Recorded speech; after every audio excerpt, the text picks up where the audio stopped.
East Lake Houseboat Enclave lived loose around the edges and took a lot for granted about human nature. Up the street, there was a little store called Pete's Supermarket. It wasn't a supermarket, and Pete probably didn't own it anymore. But the people on the boats didn't go to Safeway, they went to Pete's. And just up the hill on Lynn Street, there was the East Lake Zoo and Fat Albert's, both old-time Hellraiser taverns where all the young people got together and drank after having dinner at Julia's 14 Carat, a premier vegetarian health food cafe. Zine remembered the summer day he had walked down the gangway from Minor Street, passing a party on one of the houseboats.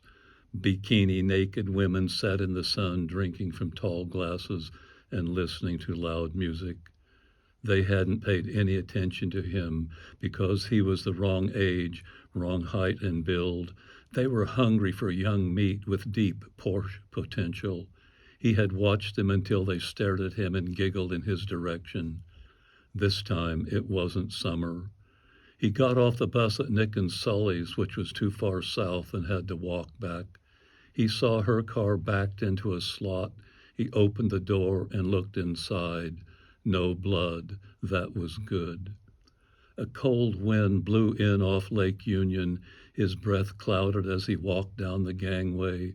Across the water, Gasworks Park stood on the north shore of the lake, distant, the skeletal metallic remains of post-industrial gutted dreams. Zine knocked on the door. No answer. He tried the handle. Unlocked. He walked into a darkened room. His eyes adjusted to the dull gray, liquid-like light filtered through thick curtains on an urban disaster, clothing strung around, dirty dishes on the drain board, records and tapes out of their covers, the background noise to the crumbling of psyche and civilization, the soft thumping of jazz sax coming from the radio. Little red amplifier lights glowed in the dark.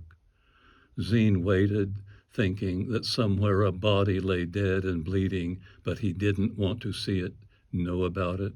How do you measure your goodwill against all your mistakes? And he had made a mistake. He turned to leave, but stopped and peered into the greatness, and there he saw her face, streaked, cold, frightened. He went to her. She was shaking. There was a moist and morgue-like smell about her body. He smelled pain. He smelled despair, his nostrils filled with it. He knew the scent of hurt, the aroma of fear. It was a mistake. What was a mistake? I shouldn't have called, Zine. I'm glad you did. Something really crazy has happened. She wiped at her eyes. Zine felt the veil of fear, its warp and weft, the ragged hyperventilation of a half-controlled hysteric. Zine pulled her against him. She was a jungle, damp, but her hair smelled of a spring rain.